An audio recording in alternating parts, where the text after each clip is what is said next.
Super Crack Estrella presenta. Hay sirenas reales en el mar. Curioso canal. Recientemente, he descubierto un canal español que muestra cantos de sirenas en una playa, también muestra en el mar aletas que salen del mar entre las rocas de los acantilados. Como tengo dudas sobre la veracidad, prefiero no decir el nombre del canal. En el canal se muestran zonas históricas de la zona como un castillo, un foso, un muro, pero el canal parece resistirse a decir dónde ocurre esto, así que lo tuve que descubrir, y esto lo consigo gracias a que él aparece en una moto de agua, que la conduce otra persona. La persona que conduce la moto de agua tiene en su camiseta el nombre de la empresa de motos de agua, y el lugar. De esta manera descubrimos que es en Ceuta, España. Ceuta tiene leyendas de sirenas, además es una zona que tiene sus propios misterios, que vamos a tratar en este video. En canal se escuchan cánticos de sirenas, y en ocasiones el canal de esta persona le lanza preguntas a las sirenas. Vamos a concederle la duda al canal, ya que me parece que se hace todo de una forma seria. Creo que con los datos que he dado no será complicado encontrar el canal. Repito que el sitio es en Ceuta. Sirenas, sin duda alguna los seres mitológicos más conocidos son las sirenas y de quienes más se ha escrito.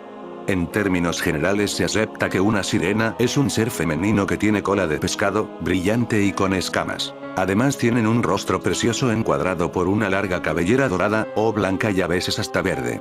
Dicha mata de cabellos puede estar ornamentada con conchas, caracolillos y diversos elementos del mar.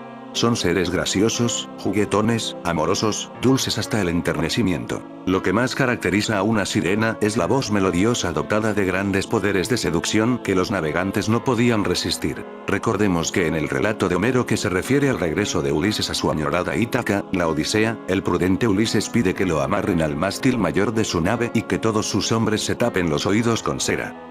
Su intención fue que pudiera escuchar los melódicos cantos que ya le habían indicado, pero que sus hombres no perdieran el rumbo. Se decía que su suave voz llegaba directo al corazón de los marinos y terminaban arrastrándolos hacia las aguas tormentosas. Para la mitología clásica, las sirenas eran hijas de Calíope y del rey Aqueloo, vivían en Sicilia. También se indica, en otra fuente bibliográfica, que sus padres eran Aqueloo y una de las musas. Otra diferencia que encontramos es que algunos relatos las mencionan con instrumentos musicales con los que acompañaban sus cantos. También se aplica el término sirenas a seres que tienen el cuerpo de aves de rapiña. En ocasiones se les llama ninfas de agua con cuerpo de ave. Algunas de las sirenas de las que nos platica la literatura son: Aglaofona, la de la voz brillante; Telxiepia, la de las palabras encantadoras; Pisione, la que persuade el espíritu; Molpo, la que canta. En la mitología de los diversos pueblos se encuentran relatos de sirenas enfurecidas que amenazaban con destruir sus embarcaciones y poblaciones.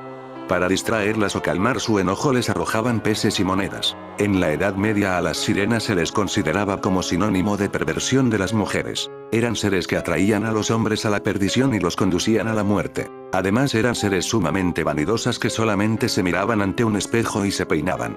Las sirenas eran símbolos de la vanidad. Hasta el siglo XVIII se creyó en la existencia de estos seres.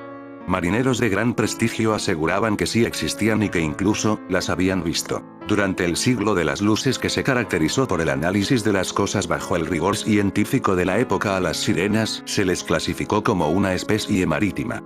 Las mejores descripciones de las sirenas fueron hechas en el siglo XVIII. Actualmente se sabe que las posibles sirenas eran avistamientos de manatíes.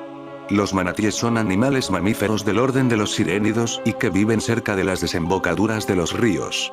Las mamas tienen una posición frontal y cargan a su crío de manera semejante a como lo hacen las mujeres. Se dice que la visión era exagerada por la ilusión de disfrutar de la presencia de cuerpos femeninos tras largas jornadas en la mar. Algunas descripciones mencionan que tenían ojos alargados, la nariz muy fina y un poco corta, las orejas redondas y bonitas, los cabellos largos y verdes. En conjunto tenían un aspecto original, apelativo, que no significaba atractivo. Capitán Smith, inglés del siglo XVI. Un monstruo parecido a una sirena fue capturado en la costa de la isla Borneo o Boeren en el departamento de Amboine. Medía 59 pulgadas de largo y parecía una anguila.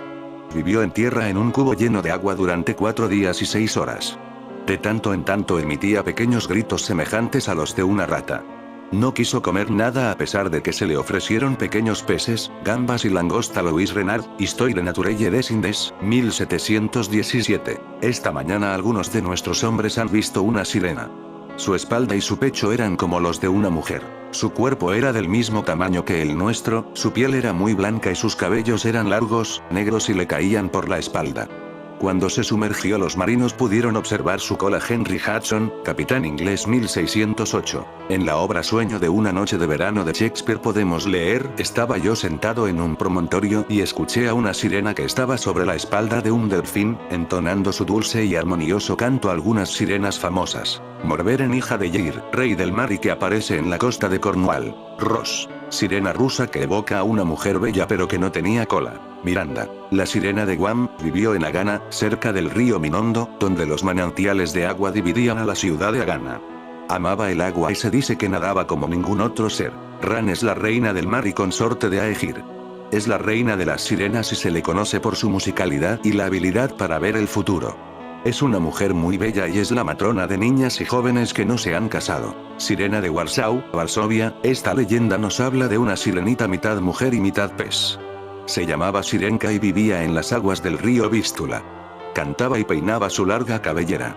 Fue capturada para entregársela como obsequio al príncipe. Si tú, amigo, conoces alguna mitología del mar, me encantaría conocerla. La leyenda de la sirena de Ceuta. Esta leyenda nos lleva a Ceuta hace muchos años, cuando Ceuta era un presidio. Uno de aquellos presos llamado Néstor, cumplió condena y ante la falta de medios económicos, porque era muy pobre, no pudo embarcar para ir a la península y tuvo que quedarse allí. Por ser un antiguo presidiario no encontraba ningún trabajo y para sobrevivir tenía que mariscar mejillones, lapas y percebes, para venderlos en otra ciudad. Un día que estaba mariscando y lamentándose en voz alta de sus desdichas y penuria, oyó un ruido al removerse el agua y apareció la figura de una bellísima sirena. Sorprendido y maravillado ante su belleza no podía dejar de contemplarla. La sirena estaba recostada sobre una piedra y entre sus largos cabellos negro azabache adornados con estrellitas de mar, perlas y corales, se entreveían sus pechos.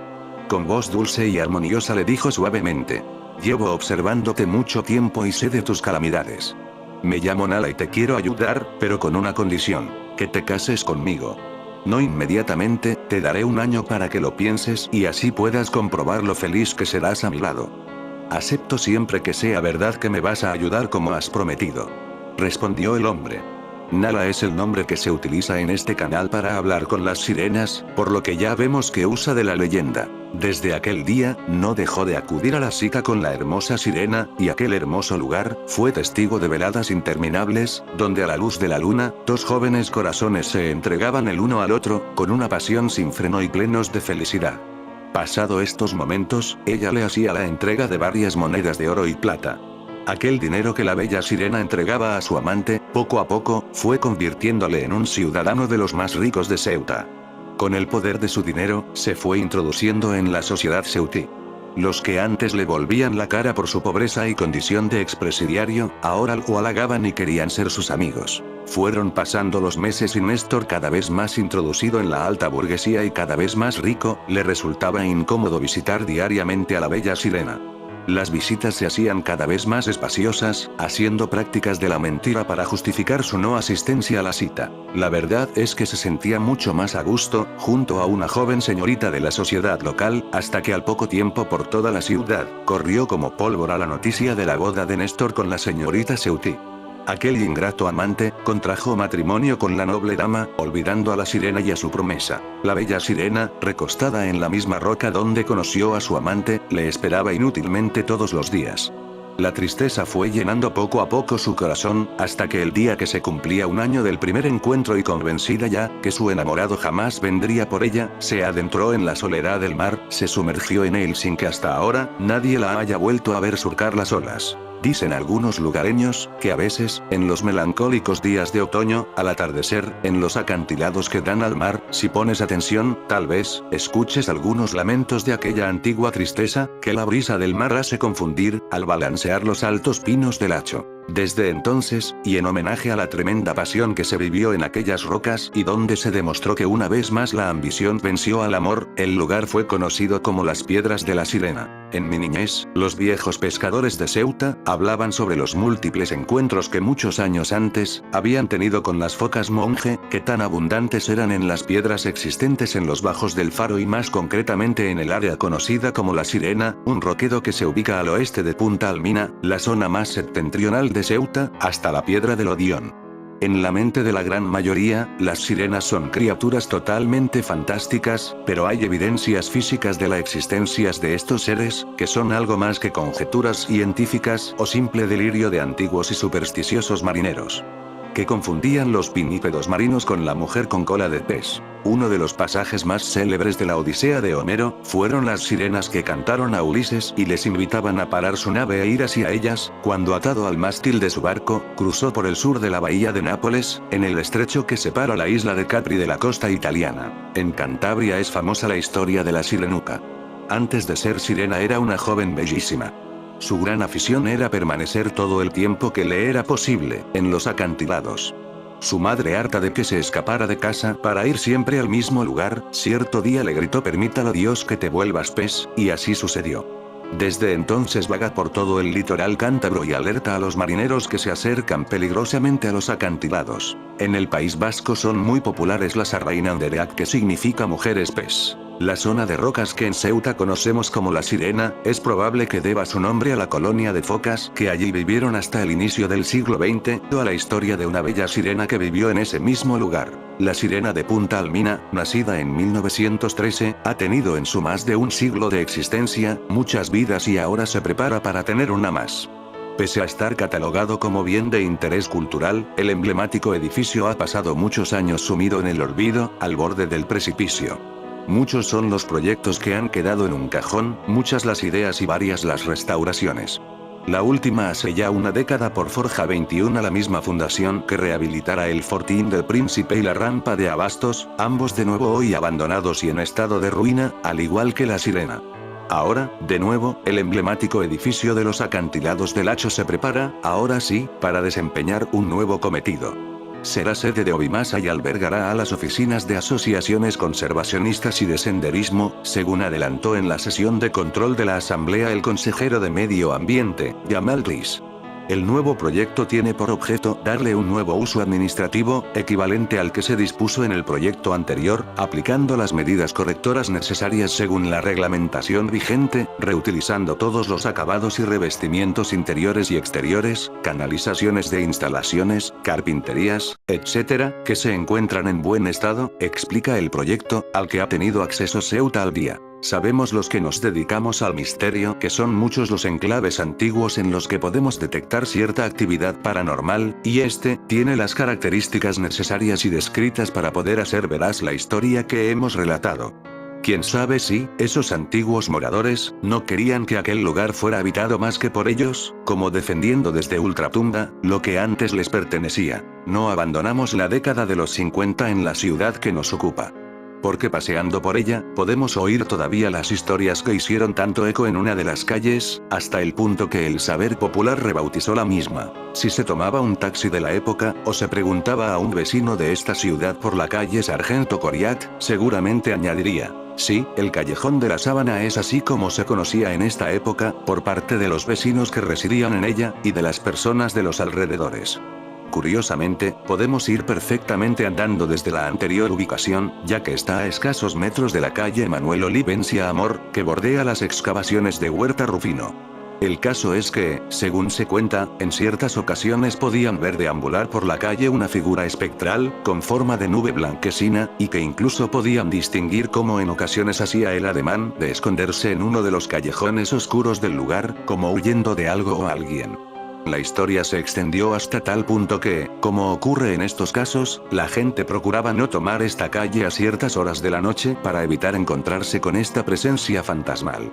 Es más, dio incluso como para abrir una investigación por parte de la policía de la época para hallar las posibles causas de tal fenómeno que en tal inquietud mantenía a los vecinos de la zona y transeúntes de la citada calle. Quién sabe si, en épocas más remotas, un hombre huyendo de una muerte segura, buscaba refugio en alguna zona de la ciudad donde poder cobijarse y fuera en alguno de los soportales de las viviendas de la citada calle donde por desgracia encontraría la muerte, vagando su espíritu desde entonces condenado a realizar una y otra vez esa maniobra de la cual librarse del triste acontecimiento que le hizo perder la vida.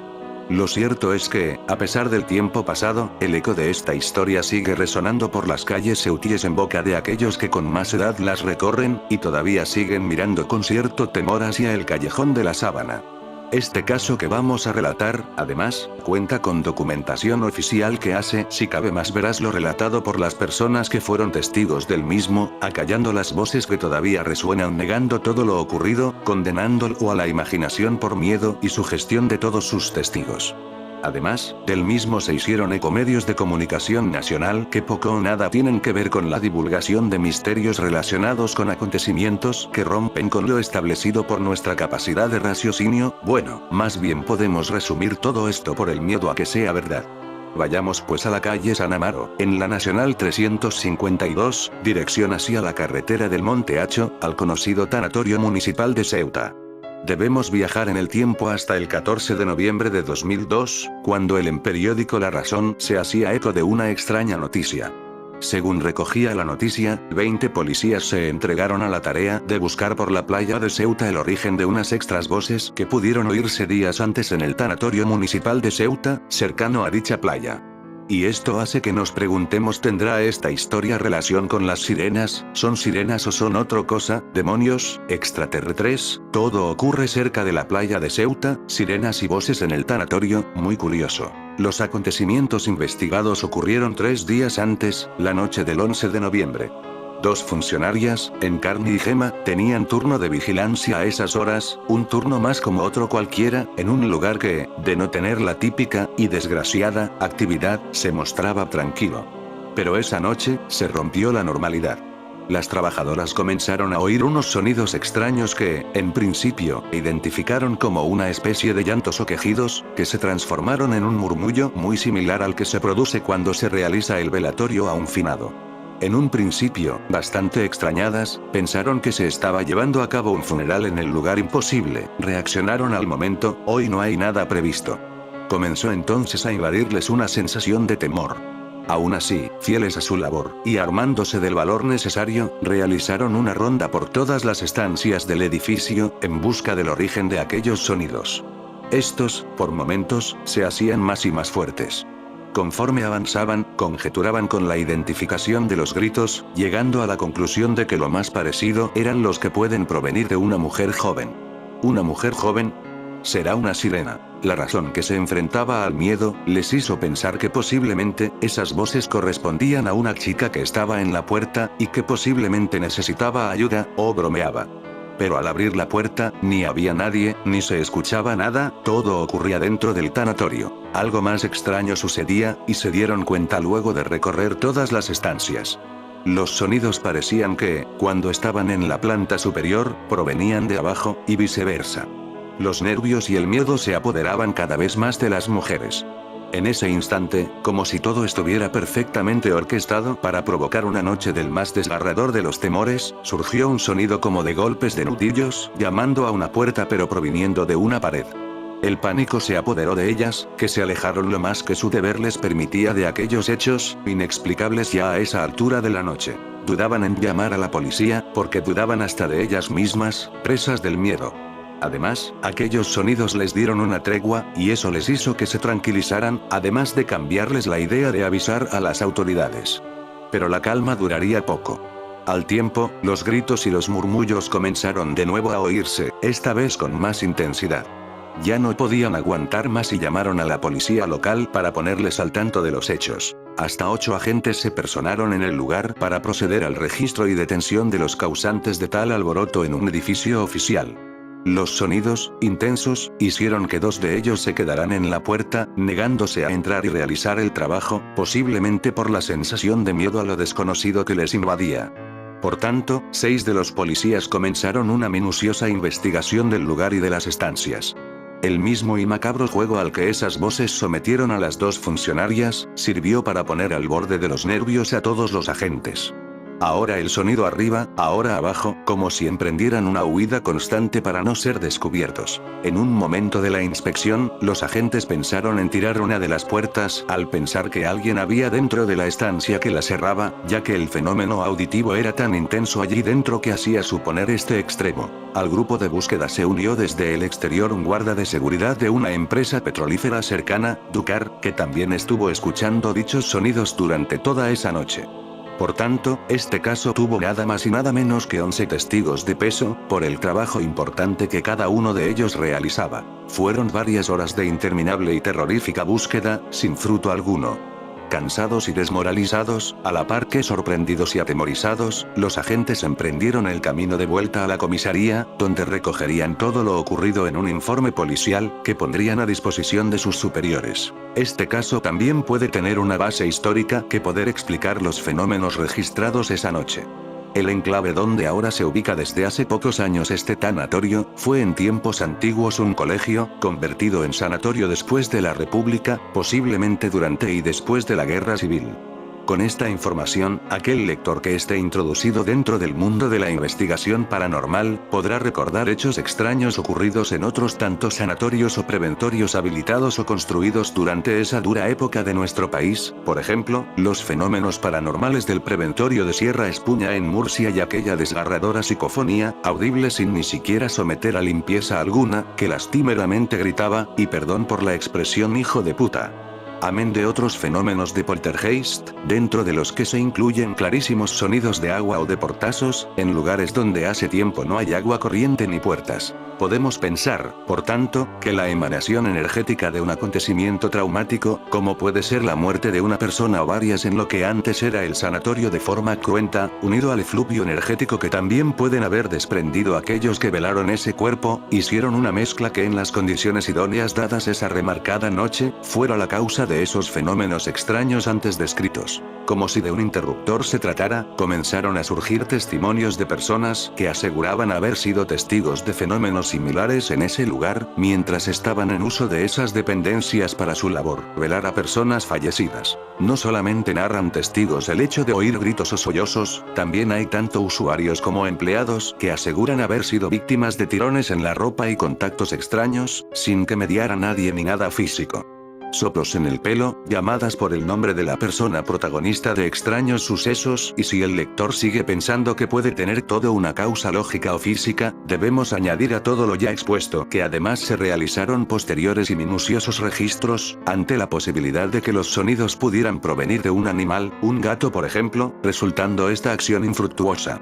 Asimismo, se realizó una inspección metro a metro de la playa cercana al edificio, sin encontrar nada tampoco que pudiera dar explicación a los hechos. Hasta se implicó el cuerpo de bomberos en la búsqueda de explicaciones más terrenales, llegando incluso a introducirse en pozos cercanos a la finca, no encontraron nada que pudiera explicar tales fenómenos. Y más aún, se puso el caso en conocimiento de los aparejadores municipales para que, revisando los planos y el lugar, pudieran determinar la procedencia de tales sonidos por defectos u otras causas arquitectónicas que poder achacar tales hechos. Absolutamente nada. Este es uno de los más recientes expedientes X españoles, teniendo en cuenta que figura una denuncia en la cual aparecen como testigos de los extraños hechos acaecidos aquella noche del 11 de noviembre de 2002 funcionarios, policía y personal de seguridad con nombres y apellidos, y que la misma fue revisada por el entonces jefe de la policía local, de Ángel Gómez. Como ya hemos dicho, no hay explicación lógica posible, y eso que la están esperando. En fin amigos de Supercrack Estrella, si el video te gustó pulgar arriba.